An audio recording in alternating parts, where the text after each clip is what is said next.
ఎండాకాలం మొదలైంది. తెలుగు రాష్ట్రాల్లో క్రమంగా ఉష్ణోగ్రతలు పెరుగుతున్నాయి. మార్చిలోనే మాడు పగిలేలా ఎండలు మండిపోతున్నాయి. దీంతో ప్రజలు తీవ్ర ఇబ్బందులు పడుతున్నారు.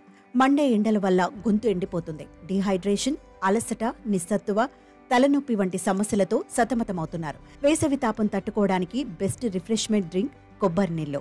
కొబ్బరి నీళ్లు తాగితే డీహైడ్రేషన్, ఎండవేడిని తగ్గించటమే కాదు, అనేక ఆరోగ్య ప్రయోజనాలు లభిస్తాయని అందరికీ తెలిసిందే. అలాగే కొబ్బరి రుచి ఆరోగ్యపరంగా చాలా ఉపయోగకరంగా ఉంటుంది. కొబ్బరి గుజ్జును అనేక వంటకాలను తయారు చేయడానికి ఉపయోగిస్తారు.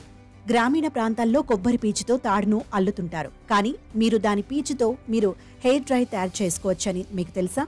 అవును, మీరు మీ తెల్ల వెంట్రుకలను నల్లగా మార్చుకోవడానికి కొబ్బరి పొట్టును ఉపయోగించవచ్చు. ఇది మీ జుట్టును తక్షణమే నల్లగా కనిపించేలా చేస్తుంది. దీనికి మీకు ఎలాంటి రంగు అవసరం లేదు. కొబ్బరి పీచుతో తెల్ల వెంట్రుకలు నల్లబడాలంటే ముందుగా ఒక ఇనుప కడాయిలో కొబ్బరి పీచును వేసి బాగా ఫ్రై చేయాలి. అది నల్లగా మారిన తర్వాత స్టవ్ ఆఫ్ చేసుకొని దాన్ని పొడి చేసుకోవాలి. అనంతరం ఆ పొడిలో కొబ్బరి నూనె లేదా ఆవాల నూనె లేదంటే బాదం నూనెను కలుపుకొని మెత్తటి పేస్ట్లా చేసుకోవాలి. దీన్ని డైలా జుట్టుకు అప్లై చేసి సుమారు అరగంట పాటు ఆరనివ్వాలి. ఆ తర్వాత తలస్నానం చేస్తే మీ జుట్టు నల్లగా మారుతుందట. అంతేకాదు, దీని ద్వారా మీ జుట్టుకు ఎలాంటి సైడ్ ఎఫెక్ట్స్ కూడా ఉండవని చెబుతున్నారు.